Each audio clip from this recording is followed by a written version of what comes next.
Jadi jangan lupa ya ikutin IG saya Tuti Laremba dan Facebook saya Tuti Rahayu dan YouTube Pro Lawyer. Ya mungkin buat pemerintah mohon kiranya karena kita ini adalah negara hukum, paling tidak memberikan satu sosialisasi ya toh. Batasan-batasan apa sih? Karena apa? Setiap melakukan tindakan itu sudah ada aturan-aturan yang sudah ditentukan di undang-undang. Ya makanya kami ini para generasi ya yang mengisi kemerdekaan hanya cara ini, memberikan satu edukasi hukum. Paling tidak, marilah masyarakat ini juga jangan juga enggan menonton, ya toh, selalu mengikuti tontonan, ya toh, terhadap edukasi yang dilakukan kami, apalagi yang milenial ini yang sangat peduli dengan hukum. Ya tentunya yang tadi dibilang dasar-dasar hukum itu apa? Semenjak kita lahir itu sudah diatur ya. Apa? Kita harus punya akta, bahkan setelah itu ada KTP. Kalau enggak kan semua nggak bisa kita ngapain ya. Sampai meninggal pun kita diatur. Ada namanya surat kematian. Bahkan apalagi kalau punya harta, ya kan ada pembagian waris. Ya hal seperti ini memang sudah dasar yang sangat menyeluruh, ya kan. Ya paling tidak kita ini masyarakat tidak perlu harus mahir atau ahli, tetapi paling tidak mengetahui bahwa kalau undang-undang ini sudah diberitakan di lembaga negara, dianggap masyarakat tahu. Nah ini yang konyolnya, masyarakat kita ini nggak paham, ya kan? Nggak pahamnya apa? Loh, kok ini diatur ya? Memang sudah diatur ya. Nah terkait hal yang seperti tadi Mas bilang, katakan kok sekarang ini lebih gencar, kenapa sih undang-undang ITE ini segala macam ya kan? Sebenarnya ini kan mencuat bukan ASN, ibaratnya aparat. Kok sekarang itu yang lebih banyak yang melaporkan ini penguasa misal kepada rakyat ya. Sebenarnya memang baik pejabat, pemerintah ya kan apapun itu memang harus dikritisi. Ya kan harus dikritik dan diberikan suatu saran-saran yang memang jangan sampai keluar daripada jalurnya. Ini memang tugas rakyat. Akan tetapi kritikan itu memang kritikan yang membangun, jangan mencela atau mencaci maki, tetapi harus ada solusi. Apa ada solusinya? Ini loh sumbangsi kita, ya kan? Paling tidak saya mengkritisi. Memang saya sebagai praktisi itu agak sedikit, walaupun saya pengacara perempuan, mungkin yang berani vokal untuk terhadap penegakan hukum, khususnya oknum-oknum aparat penegak hukum. Saya tidak pernah gentar baik membela klien saya, bahkan diri saya pun juga tidak ada intimidasi, mungkin karena saya bukan yang tipe pengacara yang mohon maaf 86. Banyak teman-teman rekan sejawat kita ini sudah beralih fungsi juga, yang ini saya sangat prihatin. Walaupun saya bukan idealis atau merasa sok, tetapi saya tidak mau terhadap satu perkara dengan model cara berdamai menggunakan uang. Kalau memang sesuai fakta dan bukti yuridis formalnya, saya pikir ini sudah perbuatan materialnya sudah terpenuhi, ya saya minta aparat penegak hukum.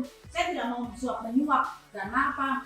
Ini sumpah kita, sumpah saya sebagai seorang advokat, sebagai bagian penegak hukum. Ya tentunya jangan sampai saya terlibat dalam hal-hal yang melanggar hukum. Nah ini tentunya kenapa saya agak sedikit kencang juga mengkritik khususnya penegakan hukum di Indonesia terkait kepastian hukum. Banyak hal-hal yang semacam ini dipolitisasi atau dikriminalisasi, bukan kepada orang-orang yang memang salah, tetapi orang yang benar disalah-salahkan oleh oknum penegak hukum ini yang sangat prihatin, khususnya di kepolisian, bahkan di kejaksaan ini yang sangat mengerikan ya. Bahkan di pengadilan kita, hakim-hakim kita yang tadinya ngomongnya wakil Tuhan, tetapi bukan seperti wakil Tuhan. Ini yang sangat miris ya. Tentunya saya memang agak sedikit kencang mengkritiki, khususnya buat bangsa kita ini, betul-betul bangsa kita ini terhadap penerapan hukum dan khususnya keadilan ini sesuai Pancasila. Nah itu yang mungkin saya harus mengkritisi. Sepanjang itu namanya kritikan ya, tapi ada aturannya. Kritikan yang betul-betul tidak mencaci maki ya, tetapi betul-betul memberikan satu solusi. Ini loh, seperti ini solusinya, kira-kira seperti itu Mas. Ya mungkin itu dulu yang bisa ditanya, yang bisa saya mungkin dari teman-teman juga sudah cukup. Mungkin ada closing statement, bisa sedikit saja mungkin.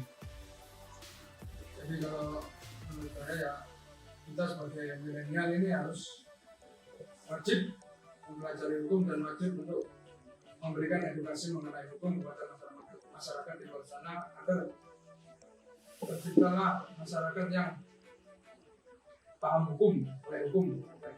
Kiranya itu dari saya. Kalau dari saya sendiri, memang kita perlu di kaum milenial ini perlu mempelajari tentang hukum, karena biar kita nanti tidak dikriminalisasi, tidak dibodoh-bodohin oleh aparat-aparat yang berniat jelek pada kita, apa niat itu, kita harus benar-benar mempelajari lah. Ya, Ya paling tidak kalau kita mengerti tentang batasan hukum ya, kewajiban kita atau hak-hak kita, paling tidak kita bisa mengamankan diri kita, menjaga diri kita dari hal-hal yang memang tujuannya ada pihak-pihak atau aparat penegak hukum yang tanda kutip itu yang ingin mengkriminalisasi kita. Makanya tentunya buat teman-teman ya, baik di FG, di IG, kami dari Pro Lawyer ini selalu memberikan satu edukasi hukum.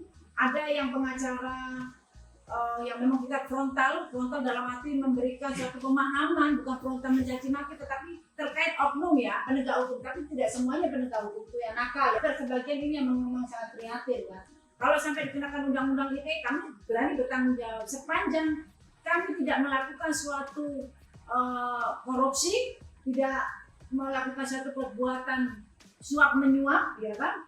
Tapi sepanjang untuk penegakan hukum di Indonesia akan berjalan dengan benar. Ya kami khususnya Pro Lawyer itu buat teman-teman apabila ingin berdiskusi, apabila ingin melakukan satu konsultasi baik perkara apapun, silakan bisa datang ke kantor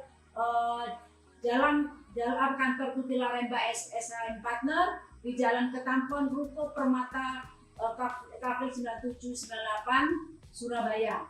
Atau di nomor saya di 081357726911.